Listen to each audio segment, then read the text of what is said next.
Task 3 is about image.header and .tab. First we read all this information about them, and after reading we read the questions. How many bytes are present in the image.header? This information is written up there with the heading image.header. So the sentence is saying it consists of first 64 bytes, so the answer is 64.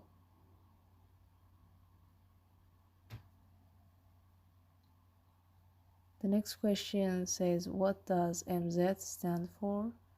It's an easy question. It was written here. MZ denote the initials of Mark Spikovsky.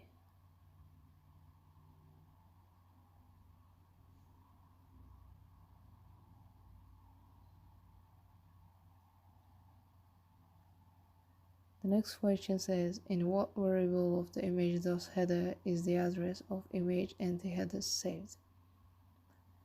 This information was written again. It says it's called this.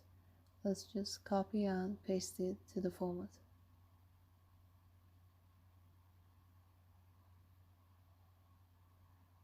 The next question, in the attached VM, we open this. For this task, I just copied it on the terminal. It's here. And after it, I saw this rainbow thing opening here, and here we see this and 8 warnings. We open it, go to the image.header, and yeah, here we see the answer, the address of image entity headers.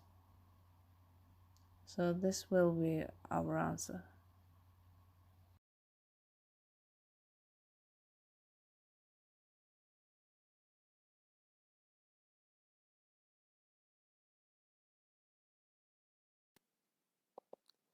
The parts I have to solve are task 4, 5, and 6. First of all, let's start with the first task. Image entity headers. Before dividing into the details of entity headers, we should know the entity headers consist of signature, file header, and optional header. And now, after start the task,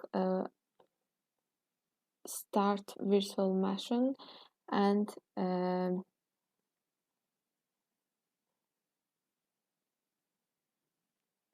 open this file. In the attached virtual machine, there is file desktop. I already opened this file, and is this P file compiled for a 32-bit machine or 64-bit machine? It's the check set of entity headers. So we can find from here.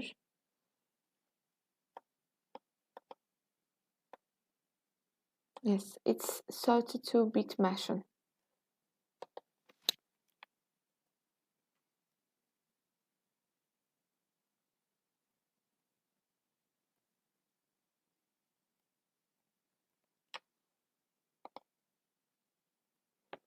What's the timestamp date for, of this file?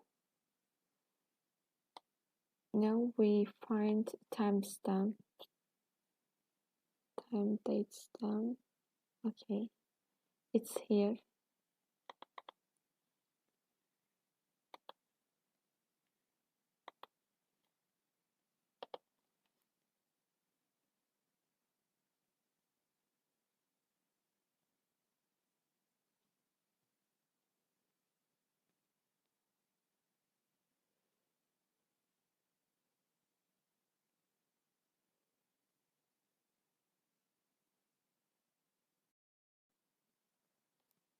Okay, it's this answer is true also. Now,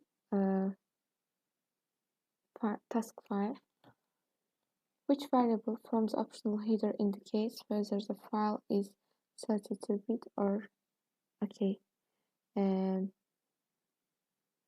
After reading the document, it becomes clear that this is magic, because the magic number tells whether the P file is 32-bit or 64-bit application. If the value is this, so it denotes a 32-bit application. If the value is this, it represents a 46-bit application.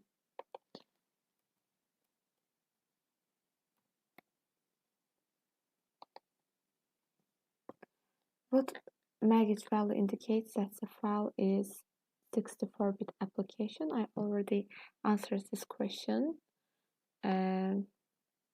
If value is this, so the value indicates that the file is 64-bit application. What's the subsystem of file? Okay.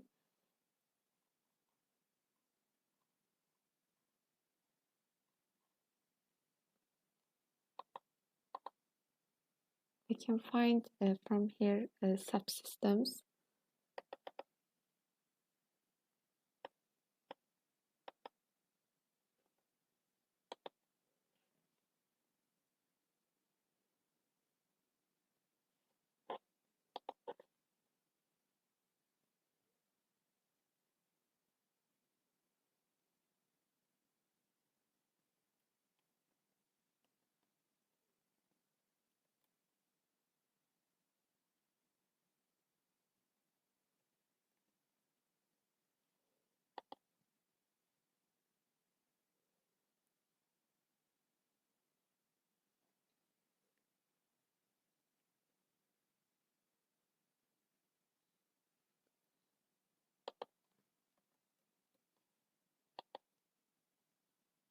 And now the last task is task 6.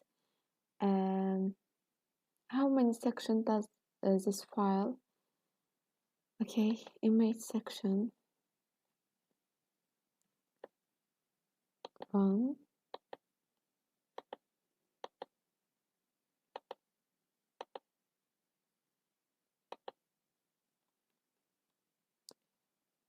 Okay, it's clear as there are 7 sections here.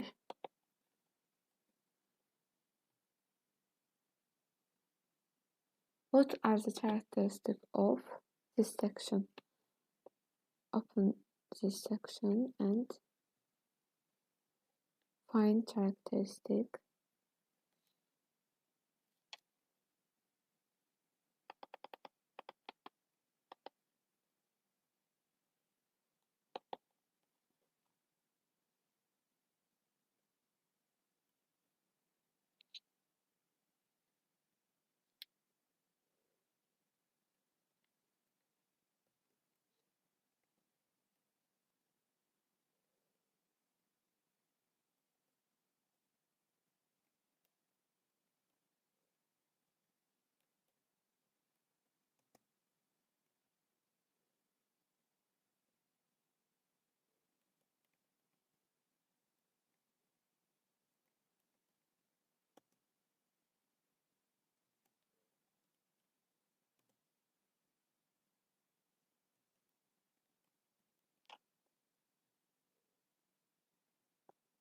And that's all. Task 7 is Image Import Descriptor. PE files don't contain all the code they need to perform their functions. In a Windows operating system, PE files leverage code from the Windows API to perform many functions. The image import descriptor structure contains information about the different Windows APIs that the PE files loads when executed. This information is handy in identifying the potential activity that PE file might perform. In our question, the PE file desktop samples redline imports the function createWindowXW, from which DLL file does it import this function. In redline, we have image NT headers, and here we have image import descriptor. we can see all DLL files here. We need to find the function create windows xw among these files here, and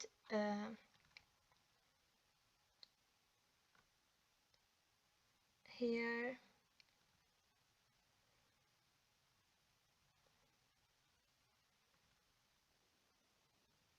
we see this function here. So our answer is user32.dll.